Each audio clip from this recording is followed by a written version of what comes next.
దేశవ్యాప్తంగా సంచలనం సృష్టిస్తున్న telephone tapping కేసులో కీలక మలుపు తీసుకుంది. టెలిఫోన్ ట్యాపింగ్ కేసు విచారణ కీలక మలుపు తీసుకున్న సంగతి తెలుసు. అంటే ఆ పార్టీ బీఆర్ఎస్ పార్టీ అధ్యక్షుడు మాజీ ముఖ్యమంత్రి కేసీఆర్కు సిట్ నోటీసులు ఇవ్వడం, ఆ నోటీసులకు కేసీఆర్ జవాబు ఇవ్వడం, నేను మున్సిపల్ ఎన్నికల దాకా బిజీగా ఉంటాను కనుక మున్సిపల్ ఎన్నికల తర్వాత మరో తేదీని మీరు ఖరారు చేయండి, అండ్ మీరు చెప్పిన దగ్గరికి నేను రాను, నేను ఉన్న దగ్గరికి మీరే రండి. అంటే నేను ఎర్రవెల్లిలో ఉంటాను, ఎర్రవెల్లి ఫామ్ హౌస్లో, అక్కడికే వచ్చి నన్ను విచారణ జరుపుకోండి, మీరు ఏమైనా అడగండి, నేను అన్నిటికీ జవాబు చెప్తాను అనే ధోరణిలో ఒక జవాబు ఇచ్చాడు ఆయన. ఎవరు? కేసీఆర్. సరే, టెక్నికాలిటీస్ అన్నీ పక్కన పెడదాం. అంటే సిఆర్పిసి 160 సో అండ్ సో సెక్షన్ల ప్రకారం అసలు ఆ రకంగా నోటీసులు ఇవ్వడం చట్ట విరుద్ధం, ఆ రకంగా నోటీసులు ఇవ్వడం నిబంధనలకు విరుద్ధం, అసలు ఆయనకు నోటీసులు ఇవ్వడమే కుదరదు, ఆయనకి ఎట్లా నోటీస్ ఇస్తారు, సరే ఇదంతా అంటూ న్యాయపరమైన అంశాలను సుప్రీంకోర్టులో బీఆర్ఎస్ తరపున వాదించే న్యాయవాది మోహిత్ రావు అంటున్నాడు.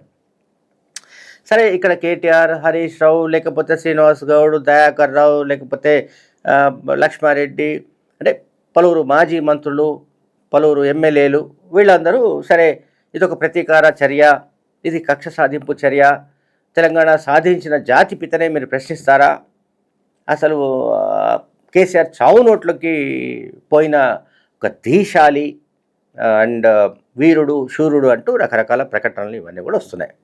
ఇదంతా ఒక ఎత్తు. ఇప్పుడు నేను చెప్తున్న సబ్జెక్ట్ అంతా ఒక ఎత్తు. నేను ఒక వీడియో వినిపిస్తాను, ఆడియో వినిపిస్తాను, దాని తర్వాత మనం చర్చించాలి అది ఫోన్ ట్యాప్కి సంబంధించి. లాగా కేసీఆర్ గారు నీడన ఏరి ప్రజల సొమ్ము తిన్నది కాకుండా ఉల్టా నా మీద వెకిలి ప్రయత్నాలు వేస్తే మాత్రం ఒక్కొక్కరిది కాళ్ళు ఇరగొడతా చెప్తున్నా. నేను నాకు ఇట్లాంటి భాష మాట్లాడడం ఇష్టం ఉండదు. ఇవాళ మాట్లాడక తప్పని పరిస్థితి అవుతున్నది. లేనిపోని అంటగట్టకండి. 10 ఏళ్లలో ఎన్నడూ ఎవరు గవర్నమెంట్లో నా భర్త పేరు వినలేదు. ఇవాళ మీరు ఆయన మీద అలిగేషన్ చేస్తున్నారు. ఆయన ఫోన్ ట్యాప్ చేస్తారు, సిగ్గుండాలే, ఇంటల్లుడు ఫోన్ ట్యాప్ చేస్తారు, ఇటువంటి వెధవ ప్రచారాలు చేస్తారు. ఇంకా కళ్ళు చల్లబడతలేవా మీకు? పార్టీలకి నిలగొట్టారు కదరా బయటికి, ఇంకేంది? నేను ఊరుకునేదాన్ని కాదు బిడ్డ, చెప్తున్నా. ఇప్పుడే మొదలుపెట్టినా. మీరు సెయింట్ గోబెన్ సంగతి చెప్పండి. వాసవికి ఇచ్చినటువంటి 100 భూములు ఉన్నాయి. సరే, ఆమె ఆ తర్వాత అంటే ఫోన్ ట్యాపింగ్ ఇష్యూ నుంచి మళ్ళీ భూదందాలు ఆ సబ్జెక్ట్లోకి వెళ్ళారు. ఎవరు? కవిత, మాజీ ఎమ్మెల్సీ. అయితే ఆమె తాజాగా, ఇదేమో కొద్ది రోజుల కిందట మాట్లాడిన మాటలు. ఆమె అంటే మరికొన్ని సందర్భాల్లో కూడా ఈ వ్యాఖ్యలు చేశారు. ఇంటల్లుడి ఫోన్ను ట్యాప్ చేస్తారా? మీకు అసలు సిగ్గు ఉందా? ఇంటర్వ్యూడ్ ఎవరు అంటే తన భర్త, కవిత భర్త అనిల్ ఫోన్ను ట్యాప్ చేసినట్టుగా కవిత దగ్గర పక్కాగా ఆధారాలు ఉన్నట్టు మనం భావించాలి.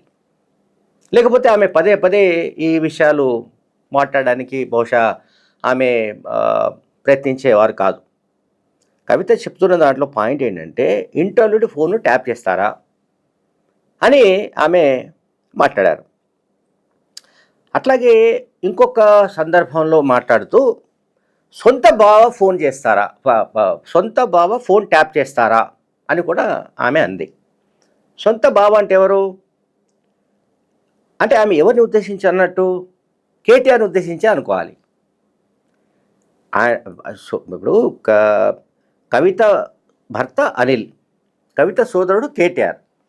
సో సొంత బావ ఫోన్నే ట్యాప్ చేస్తారా అంటే సొంత బావ ఎవరికి? కేటీఆర్కు సొంత బావ. సో సొంత బావ ఫోన్ను ట్యాప్ చేసిన వ్యక్తి ఎవరు అంటే కేటీఆర్ అని కవిత అనుమానం, కవిత ఆరోపణ. ఇది క్లియర్గా మనకు మీకు వినిపించిన ఆడియోలో కనిపిస్తుంది. ఇది కాకుండా కూడా తాజాగా ఆమె అంటే కేసీఆర్కు సిట్ నోటీసులు జారీ చేసిన తర్వాత ఆమె చేసిన వ్యాఖ్యలు ఒకసారి నేను చెప్తాను.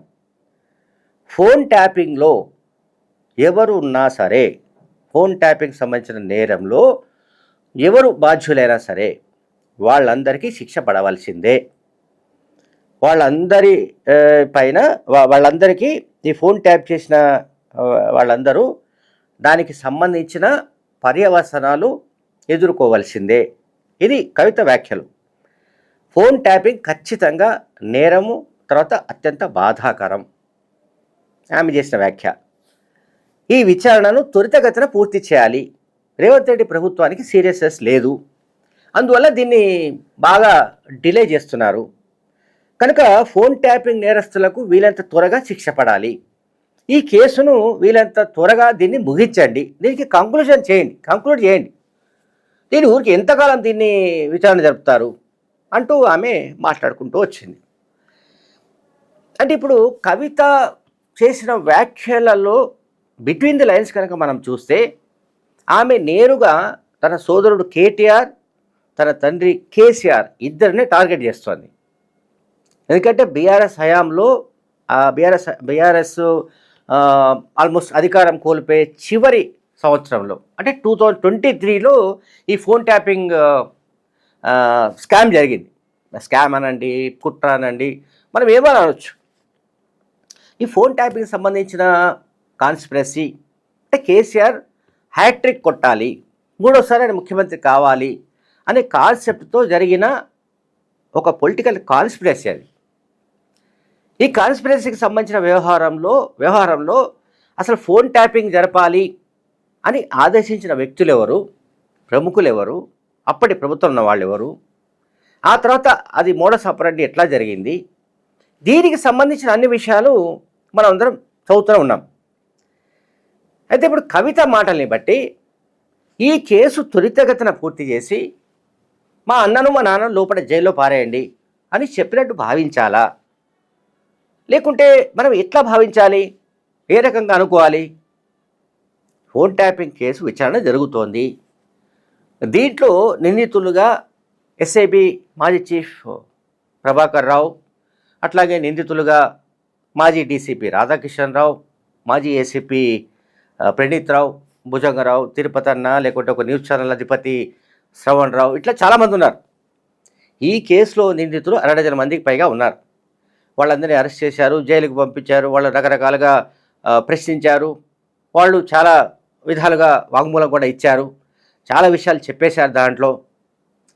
సో ఇప్పుడు మాజీ డీసీపీ రాధాకిషన్ రావు వాంగ్మూలం, అట్లాగే ఇటీవల మాజీ రాజ్యసభ సభ్యుడు సంతోష్ రావు జోగినపల్లి ఇచ్చిన జవాబులు, ఇవి కేటీఆర్ను ప్రశ్నించే సమయంలో కీలకమైన అవకాశాలు ఉన్నాయి. ఇది పక్కా.